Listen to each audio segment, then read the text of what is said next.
اعوذ بالله من الشیطان الرجیم. بسم الله الرحمن الرحیم. الحمد لله رب العالمین. الصلاة والسلام علی اشرف الانبیاء والمرسلین.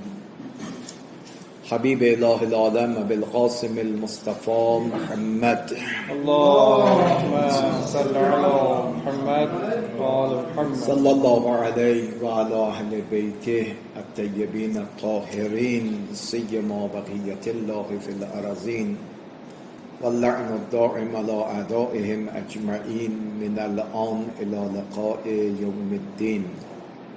اللهم نور قلوبنا بالقرآن ووفقنا للعمل به.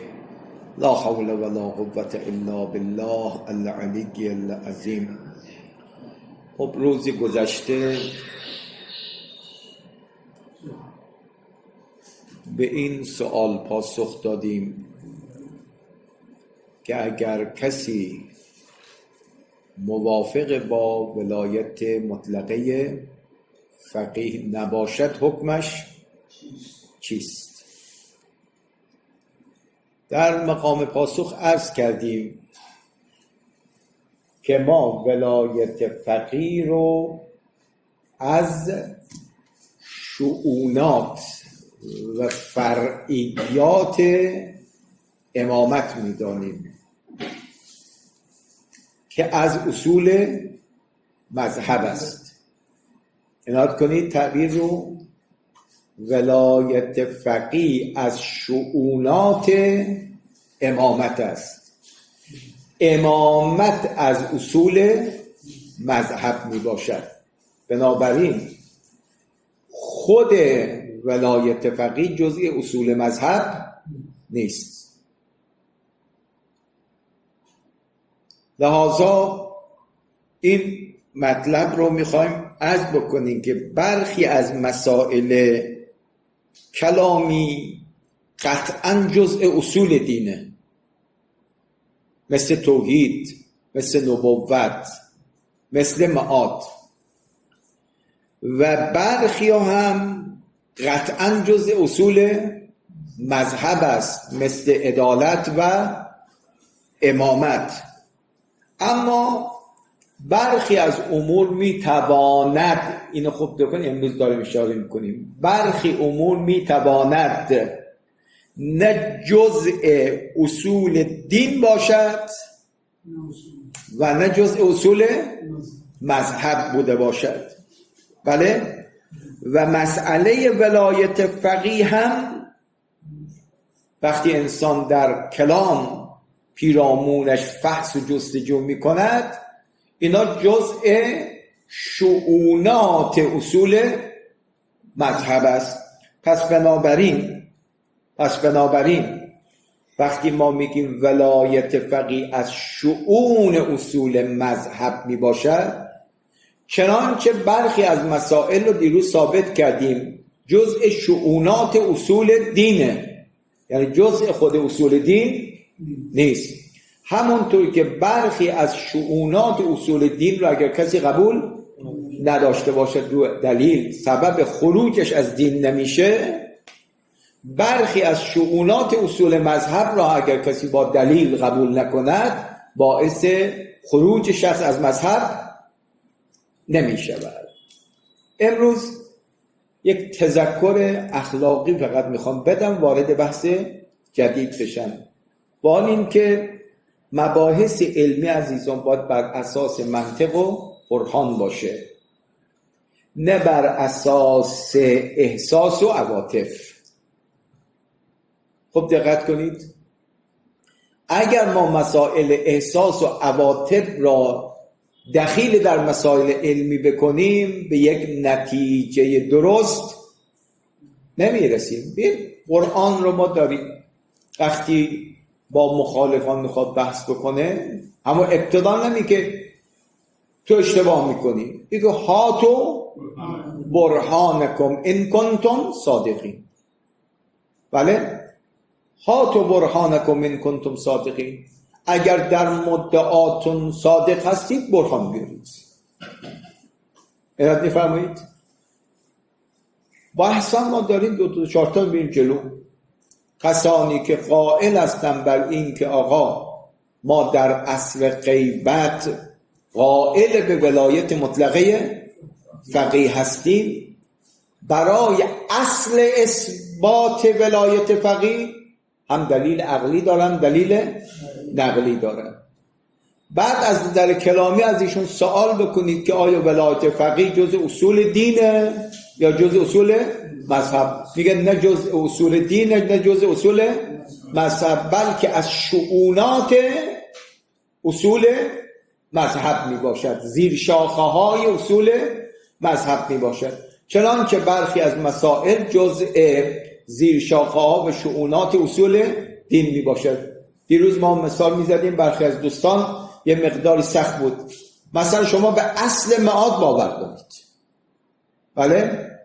اصل باور و اعتقاد به معاد جزء اصول دینه، اما در رابطه با مسئله معاد فرعیات، شؤونات، مسائل مختلفی وجود داره.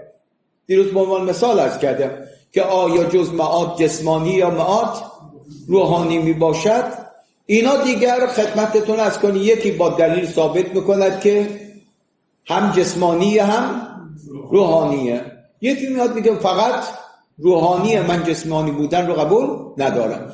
این که میگه من جسمانی بودن رو قبول ندارم دلیل نیست که معاد رو قبول نداشته باشه، معاد رو قبول داره. پس بنابراین نتیجه میخواد از بحث گذشته بگیریم که مسئله ولایت مطلقه فقیه نه جزء اصول دینه و نه جزء اصول مذهب، بلکه از شؤونات اصول مذهب می باشد. لذا اگر کسی خدمت قبولش نداشته باشد سبب خروج از مذهب نمیشه. این سوال جوابی که دیروز مطرح شد سبب شده ما باز یه مقداری دقیق تر بشیم. اتفاقا همین مسئله رو از مراجع فعلی استفتاء هم شده. دقت کردید؟ همین مسائل خدمتتون عرض کنم که استفتاء شده از امام شهید رضوان الله تعالی علیه، از آیت الله سیستانی، از آیت الله مکارم شیرازی و مراجع فعلی. سوالاتی در رابطه با همین مسائل مربوط به ولایت فقیه شده است. از جمله این است که از مقام معظم رهبری امام شهید رضوان الله تعالی استفتاء شده آیا کسی اعتقاد به ولایت مطلقه فقیه ندارد مسلمان حقیقی محسوب می شود یا خیر؟ مفهومش چیه؟ یعنی اگر کسی نداشته باشه بگیم اصلا مسلمان نیست. حضرت آقا فرمود عدم اعتقاد به ولایت مطلقه فقیه، عین فرمایششون جوابشونه، عدم اعتقاد به ولایت مطلقه فقیه اهم از این که بر اثر اجتهاد باشد یا تقلید. یادتون هست گفتیم یه قولی این است این که میگه اصل ولایت فقیه را در زمان غیبت قبول ندارد، اهم از این که بر اثر اجتهاد باشد یا تقلید در اصل غیبت حضرت حجت ارواح نافدا موجب ارتداد و خروج از دین نمیشه. دقت فرمودید؟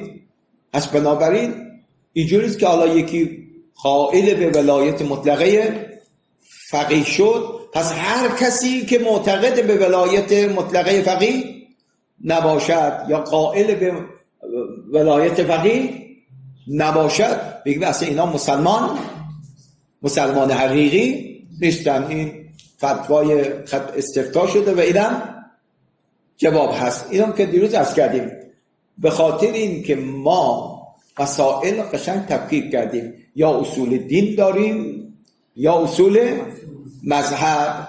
همانطور انکار برخی از زیر شاخه ها و فروعات اصول دین موجب خروج از دین نمیشه، انکار برخی از شؤونات و زیر شاخه های اصول مذهب هم موجب خروج از مذهب نمیشه. خروج از دین آیا این الزاماً اعتقاد به این که ما گفتیم از اصول مذهب باشد، از اصول دین نه، از اصول مذهب هم باید خارج بشه؟ نه نمیشه. دقت کردید؟ دین از مکرم از ببین خدمت شما از سوالات بعدی هم که داریم همینا رو میرسونه. ببین آیا شما ولایت فقیه رو چی جزء اصول مذهب میدونید؟ گفتیم نه، میگیم جزء شؤونات امامته. دقت کردین؟ جزء شؤونات چیه؟ امامته، جزء زیر شاخه های امامت می باشه. و کسی اومده با دلیلی که داره انشاءالله بعدا میخونیم میگه آقا من قبول ندارم که ولایت فقیه جزء زیر شاخه ها و شؤونات چی باشه؟ امامت در اصل غیبت بوده باشه. خب این موجب خروج از مذهب نمیشه. بعد از کردم آقایون اگر دنبال این هستن استفتاءات متعددی شده است. مثلا یک از سوالات اینه وظیفه ما در برابر کسانی که اعتقاد به ولایت فقیه جز در امور حسبیه ندارن، یعنی تازه اینا معتدلن، به همون ولایت مقیده است، با توجه به اینکه بعضی از نماینده های آنان این دیدگاه را ترویج میکنن چیست؟ دقت فرمودید؟ خدمت واسطتون عرض کنم که حضرت آقا اگر کسی به نظر خود بر اساس استدلال و برهان به عدم لزوم اعتقاد به آن رسیده باشد معذوره، یعنی هیچ اشکالی ندارد. دیروز گفتی اگر قبول نداشتن یه مطلب، ضدیت مسئله دیگره. آقا در ادامه میگه ولی ترویج اختلاف و تفرقه بین مسلمانان بر آنها جایز نیست. بله شما از نظر فقهی میتونید بگید آقا ما در عصر غیبت ولایت مطلقه فقیه رو قبول نداریم، اما دلیل نمیشه که حالا یک جایی حکومتی بر اساس ولایت مطلقه فقیه برپا شده من بیام با او به ضدیت برخیزم. نه، این مسئله تفکیک باید بذاریم. برای اینکه آیا عدم قبول موجب خروج از مذهب دین میشه؟ میگیم نه. درست فرمودید؟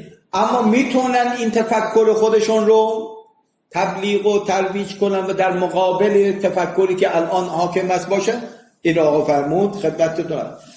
بعد ادامه میدن که سوال آیا اوامر ولی فقیه برای همه مسلمانان الزام آور است؟ آقا میفرماد بر همه مسلمان ها چیه؟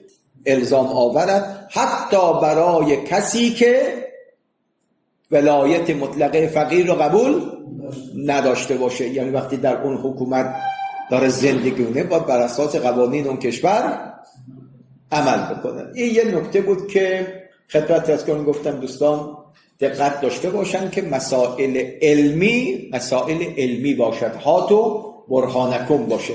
اینو با احساس و عواطف در جای خودش مقدسه، ارزش داره، اما تو مسائل علمی احساس و عواطف رو قاطی نکنیم. حرف با برهان و استدلال باشه. الان قائلین به ولایت مطلقه فقیه با اینکه اون ادعای خودشون رو تحفظ میکنن، بله، و از این عقیده و مبنا دفاع هم میکنن، اما این دفاعشون دفاع چیه؟ منطقی است. معناش اینه که دیگران رو از دایره خدمت کنیم اسلام و دایره شیعه خارج بکنه، اینجور هم بفرمایید نیست. بر اساس عقیده خودشان دفاع میکنن. خب سوال دیگری که مطرح می شود، این سوال هم خیلی جالب و مهمه. سوال اینه در صورتی که ولایت فقیه مسئله کلامی باشد آیا می توان به وسیله ظواهر آیات و روایات ظنی و سند اثبات کرد؟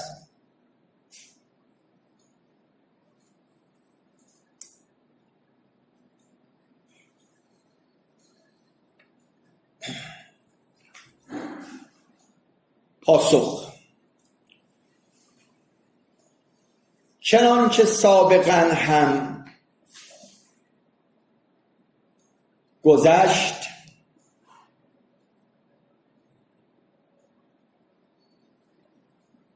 یک مسئله میتواند از جهتی کلامی باشد و از جهتی بفرمایید فقهی باشد. لذا میبینیم یک مسئله هم در علم کلام مطرح شده است، هم در علم فقه. پاسخ سوال این است که اگر به مسئله ولایت فقیه از نگاه کلامی مینگریم، مباحث کلامی باید یا با دلیل عقلی ثابت شود یا دلیل نقلی بفرمایید متواتر و قطعی.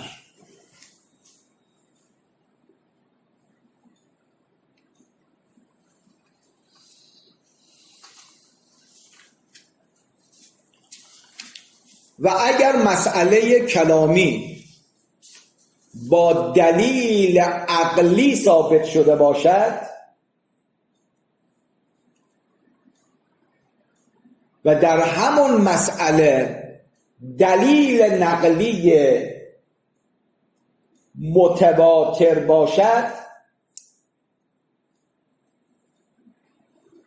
این دلیل نقلی مؤکد دلیل بفرمایید عقلی است.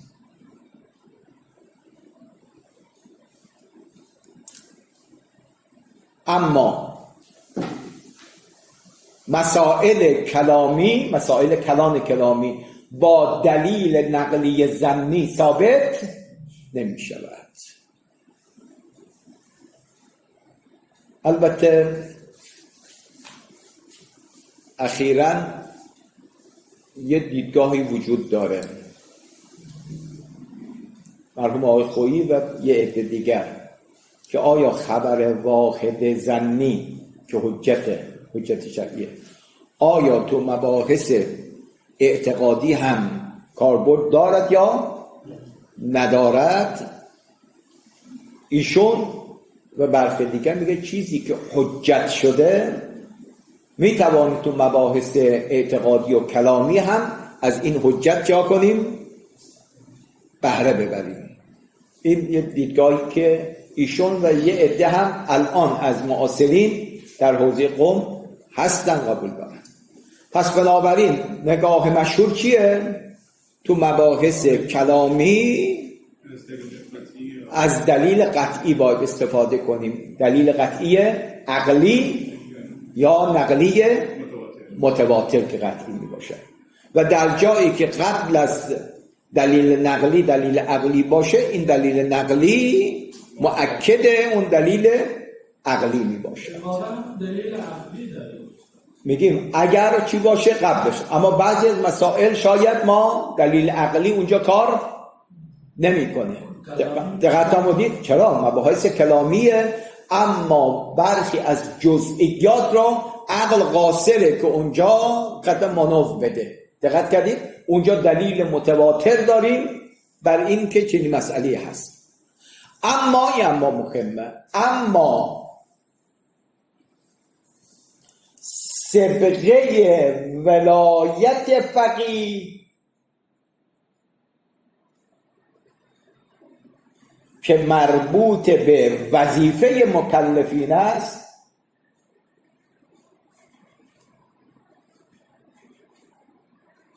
این میتواند هم با دلیل قطعی اثبات بشود، هم با دلیل ظنی بفرمایید معتبر. یادتون هست؟ من اگر گفتم ولایت فقیه یه وقت میگیم هست تا نیست، این مربوط به فعل الله است. دقت کردید که آیا در عصر غیبت بر خدای متعال لازم است که ولی فقیه ولایت فقیه رو از شؤونات امامت قرار بدهد یا نه؟ این جزء فعل الله است. دقت کردید؟ اونجا گفتیم دلیل با چی باشه؟ قطعی باشه، مباحث اعتقادیه. اما حالا که خدای متعال چنین مسئله رو قرار داد، آیا بر مردم اطاعت از ولی فقیه واجب هست یا واجب نیست؟ وجوب باید و نباید فعل چیه؟ مکلفه. دقت کردین؟ در رابطه با اثبات فعل مکلف شما موضوع علم فقه را چی میگید؟ موضوع علم فقه افعال مکلفینه، یعنی میخواد تکلیف کار مکلف رو مشخص کنی که این کارش درست هست یا درست نیست، باید باشد یا نباید باشه. این باید و نباید چیه؟ حکمه. چون وقتی میخواد حکم فعل مربوط به مکلف رو ثابت بکنید، این میتونه هم دلیل چی باشه؟ قطعی باشه، هم دلیل ظنی معتبر، نه هر دلیل ظنی. بله، لذا ما مطلق الظن رو حجت نمیدانیم. پس بنابراین آیا با دلیل ظنی میشود پیرامون مسئله ولایت فقیه مانور داد؟ با ظواهر آیات که جزء چیه؟ ظنون معتبر هستن میشه؟ میگیم از چه نگاه؟ اگر کلامی باشه نه، اما اگر فقهی باشد چرا؟ چرا موضوع علم فقه فعل مکلفه. بعد حالا سوال نکنید که چرا در خدمتتون از کنم فقه میشه از ادله ظنی هم استفاده کرد. این تو اصول قبلا ملاحظه کردید که چرا شارع مقدس خبر واحد رو حجت دانسته یا ادله ظنی رو حجت دانسته. اونجا میگه تسهیلاً لامر العباد، بخواد کار مکلفین چی بشه؟ آسان بشه. چون قرار باشه تو هر مسئله فقهیه حکم فعل مکلف کنه از ادله قطعی استفاده کنه، اینجا انسان به عسر و حرج میشه. دقت فرمودید؟ به خاطر اینکه به عسر و حرج نیفته میگه دلیل ظنی معتبر هم حجت میشه. پس اینم پاسخ این سوال که آیا ما میتوانیم در مسئله ولایت مطلقه فقیه به ادله ظنی هم مراجعه کنیم یا خیر؟ پاسخ اینه که هم بله هم خیر. بله اگر فقهی بدونیم، خیر اگر مسئله رو بفرمایید کلامی بدونیم. جهت دیگه حیث مسئله کنیم. از حیث کلامی نه، از حیث فقهی اگه یادتون باشه گفتیم ولایت فقیه هم میتونه فعل الله باشد هم فعل مکلف. اگر ولایت فقیه رو فعل الله میدونید، نه دلیل باید چی باشه؟ قطعی باشه. اگر فعل مکلف از جهت فعل مکلف که آیا تبعیت از او اطاعت از او واجب است یا واجب نیست، اینجا باید نگاه بکنید. اگر دلیل قطعی بود فبها، اگر نبود دلیل ظنی معتبر هم اشکالی نداره. سبقه فرمودید رنگ اما سبقه ولایت فقیه لفظش با صاد سبقه یعنی سبقت الله که میگی سبقه فرمودید. بله بله. خب اما سوال بعدی، این سری سوالات مطرح میشه چون اینا مبتلا به هست. دقت کردین؟ گاهی شبهه رو میبره روی اصل مسئله. این از همون است، یعنی اگر پاسخش تو آستین ما نباشه گاهی طرفی که داره شبهه افکنی میکنه جانب حق میگیره. دقت کردید؟ بفرمایید. اگر ولایت فقیه مسئله ای کلامی است، چرا عالمان و فقیهان درباره آن اختلاف دارند؟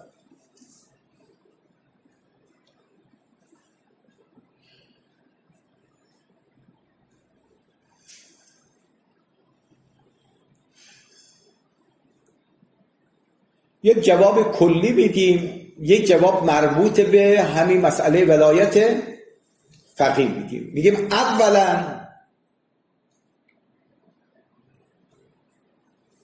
در دین اسلام غیر از ضروریات اولیه و برخی از نظریاتی که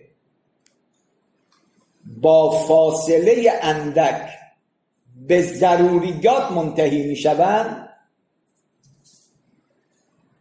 بسیاری از مسائل نظری مورد اختلاف است.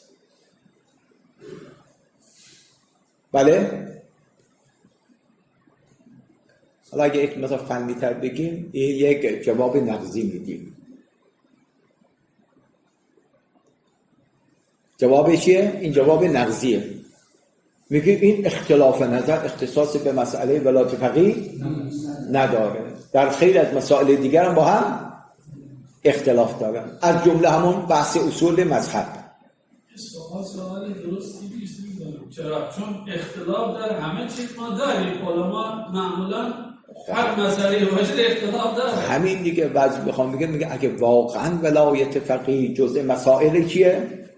کلامی هست، همونطوری که آدم توحید رو قبول دارد، نبوت رو قبول دارد، معاد رو قبول داره، باید ولایت فقیه رو هم علما میگه. اول شما بین خودتون بگیم با هم اختلاف دارید.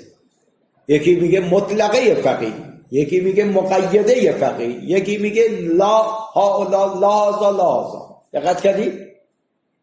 میگه اولا این اختلاف داشتن، بفرمایید، اختصاصی به بحث ولایت فقیه ندارد، در دیگر مسائل هم هست.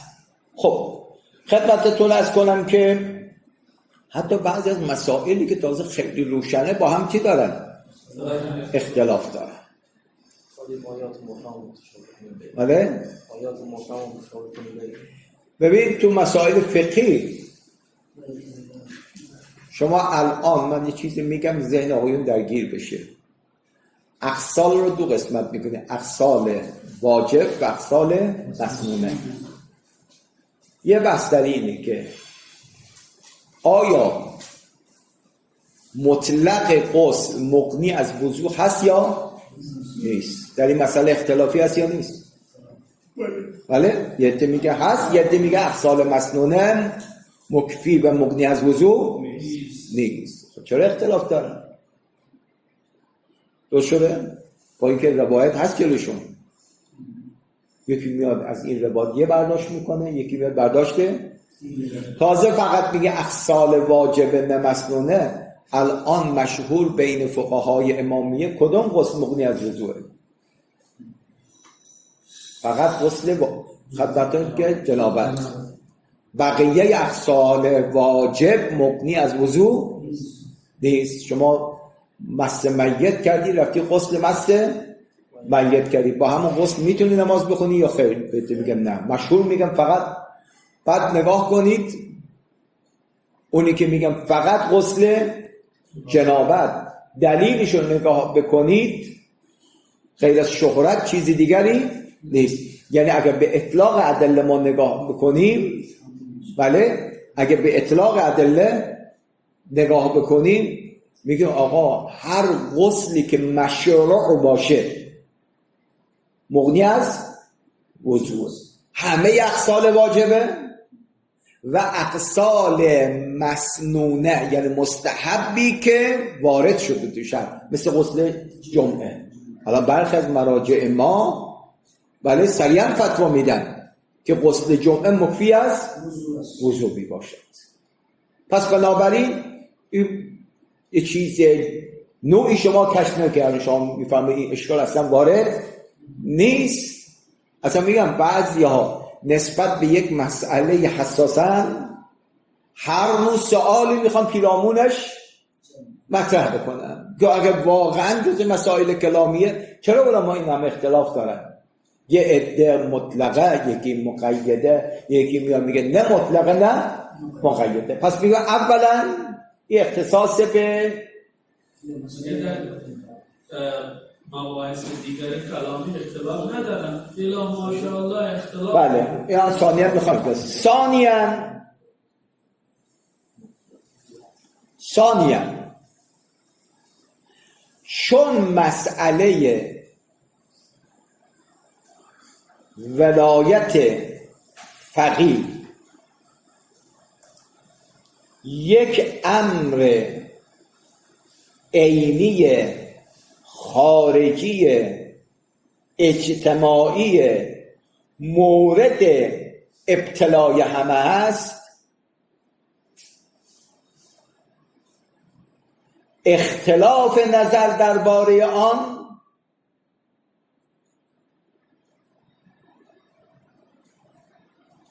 خودش را نشان می‌دهد و حساسیت خودش را هم نشان می‌دهد. ببین خیلی از مسائل دیگه ما داریم جنبه عینی و اجتماعی چیه؟ کمه. لذا اگر یک فقیه رو طرف میگه من طبق نظر مرجع خودم، اما مسئله ولایت فقیه مسئله چیه؟ اجتماعی سیاسیه. بعد میگیم اگر اومده حکومتی بر مبنای ولایت فقیه تشکیل شده، حکم اون حاکم بر همه چی باید واجب اجرا باشه. اینا حساسیت نشون میده. سوال میکنن که حالا اگه یکی قبول نداشت چرا باید نظر مخالف خودش رو عملی بکنه؟ این باز بر خودش جواب میخواد. پس اولا اختلاف نظر در همه مسائل هست. ثانیاً چون این مسئله اجتماعی و سیاسی عینیتش برای مردم ملموس تره، این سوال بود. ثالثاً به نظرم بهتر باشه، ثالثاً در مسائل فقهی فردی یا اجتماعی بیگانگان به اختلاف نظر فقیهان دامن نمیزنند.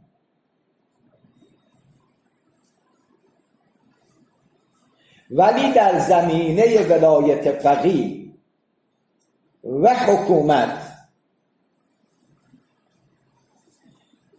که به منافع آنان مربوط می شود دخالت می کنند.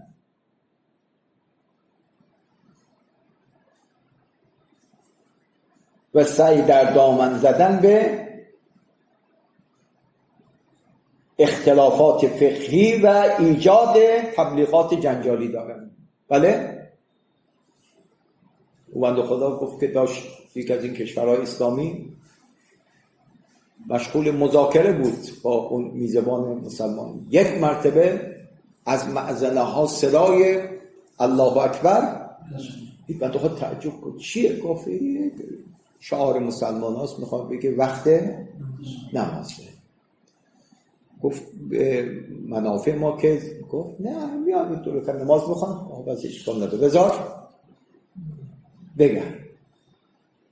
چون مسائل فقهی ربطی به منافع آنها نداره، اما حکومتی بر مبنای حکومت ولایت فقیه گاهی اوقات تضاد پیدا میکنه با منافع غیر مسلمان ها.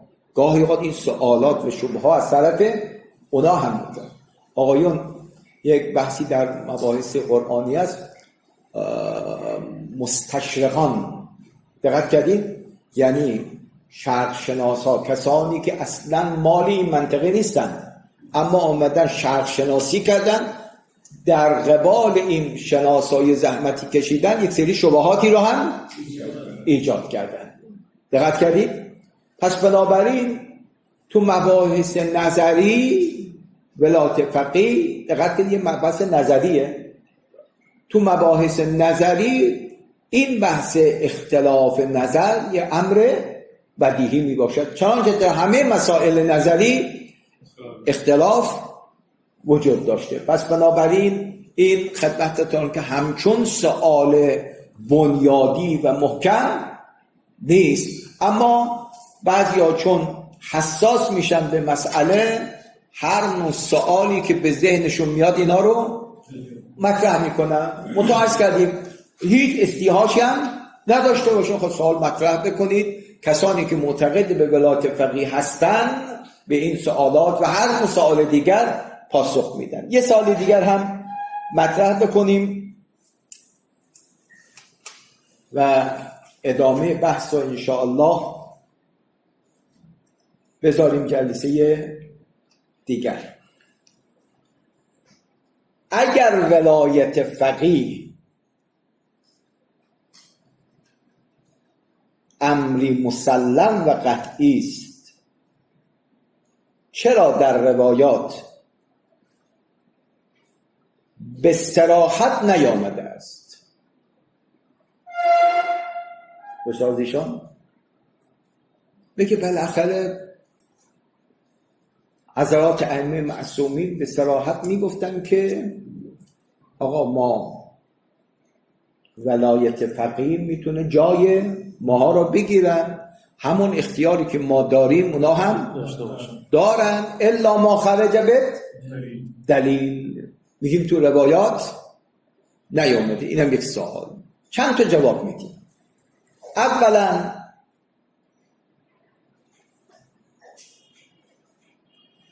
حضرات معصوم علیهم السلام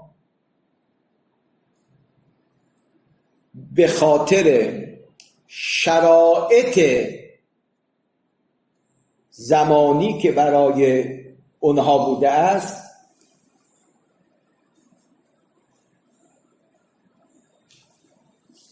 بیشتر مباحث محل ابتلا را بیان می‌فرمودند.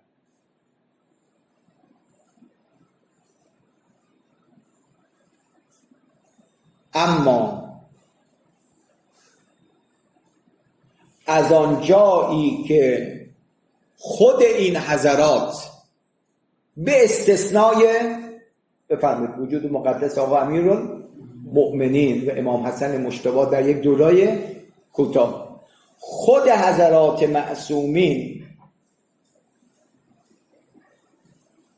در مسند حکومت قرار نگرفتن، زمینه بحث پیرامون ولایت فقیه به طور مبسوط به وجود نیومد. کلمه به طور مبسوط رو میگن چون با جوابهای بعدی ارتباط داره.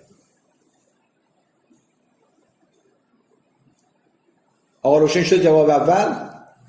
ببین اصلا زمینه فراهم نبود که حضرات معصومین به طور مبسوط در رابطه با ولایت فقیه بحث بکنن. چرا؟ چون اصلا شرایط برای خود حضرات جهت تشکیل حکومت فراهم نبود تا چه رسد بحثی از شؤونات امامت رو مطرح کنن که ولایت فقیه بوده باشد. این اولا. ثانیاً دلیل نقلی معتبر بر ولایت فقیه به مقدار لازم وجود دارد.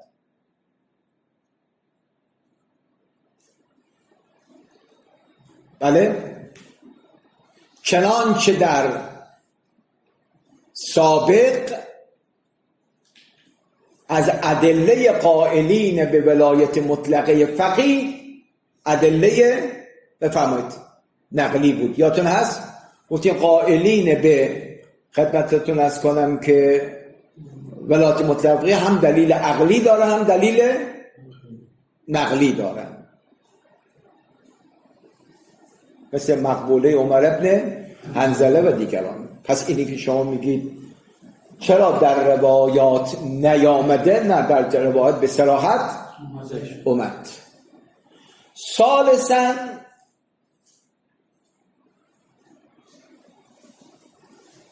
در مورد قضاوت فقیه تصریحاتی در روایت وارد شده است.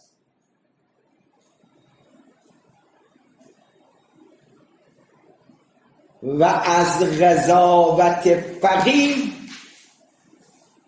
ولایت فقیه هم روشن می شود. یک توضیح نخواد عرض می‌کنم یادداشت میشه. چرا که لازمه قضاوت در هر عصری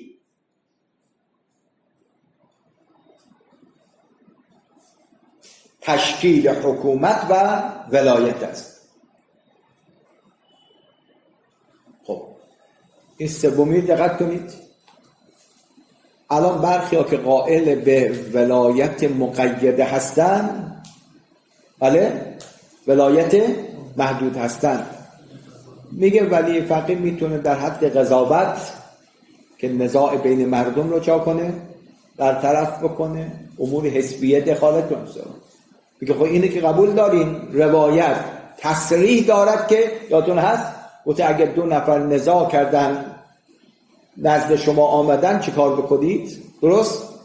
خب روایت تصریح بر این دارد که در عصر غیبت خدمت فقیه باید امر قضاوت رو بر عهده بگیره، چون امام از مراجعه مسلمان ها به قضات طاغوت چا کرده؟ من کرد، گفت برگردید به قضاتی که ما میگیم. خب اینی که قبول داریم؟ میگه بله. میگه قضاوت بدون حکومت معنی بفهم، چون وقتی قاضی مبسوط الید نباشد، حرفش قابلیت اجرا رو نداشته باشه، اون قضاوت دیگه معنی نداره. دقت کردید؟ پس اگر ما روایات داریم تصریح دارن بر این که در عصر غیبت ولی فقیه باید امر قضاوت رو بر عهده بگیره، لازمه درست قضاوت چیه؟ تشکیل حکومته. یعنی اگر حکومتی نباشد قضاوت به معنای واقعی کلمه معنا ندارد. پس بنابراین خدمت واسطی سه جواب برای این سواله. یعنی بعضی ها شاید خدمت مزاجشون یک مزاج خدمتتون از کنه انس با آیات و روایات باشه، چنان علاقه به دلیل عقلی نداشته باشن، میگه آقا اگر واقعا ولایت مطلقه فقیه داریم چرا در روایات بهش پرداخته نشده است؟ این سه تا جواب پاسخ برای این آقایون. دقت کردین؟ اولا شرایط برای حضرات ائمه معصومین فراهم نشد که به نحو مستوفا و مبسوط در رابطه با ولایت فقیه بحث بکنن، چون اون روایت داریم که ما منا بله الا مقتول او مسموم. اصلا شرایط فراهم برای اهل بیت نبود که به نحو مبسوط بحث بکنن. یک. ثانیاً میگه نه، صریحاً هم بحث کردن. کی گفت نداریم؟ بله به نحو موجبه کلیه نه، ولی به نحو موجبه جزئیه که داریم. چند تا روایت داریم که در رابطه با خدمت از کنم که ولایت فقیه همون منصبی که برای امام بوده برای فقیه هم قائلن. ثالثاً در امر قضاوت که روایت تصریح داره، منتها این قضاوت از باب ذکر مصداقه. چرا؟ چون لازمه قضاوت تشکیل حکومت می باشه. پس بناءً علی هذا این بحث ولایت مطلقه فقیه رو قائلینش میگن هم منشأ عقلی داره هم منشأ نقلی داره. تا اینجا این سوالات مطرح شده. فلل کلام تتمتون به شرط حیات سلامت جلسه آینده. و صلی الله علی محمد و آله الطاهرین. اللهم صل علی محمد و آل محمد و عجل. چرا این بحث قضاوت رو به معنای کلام میگیم؟ وقتی این قضاوت در خانواده در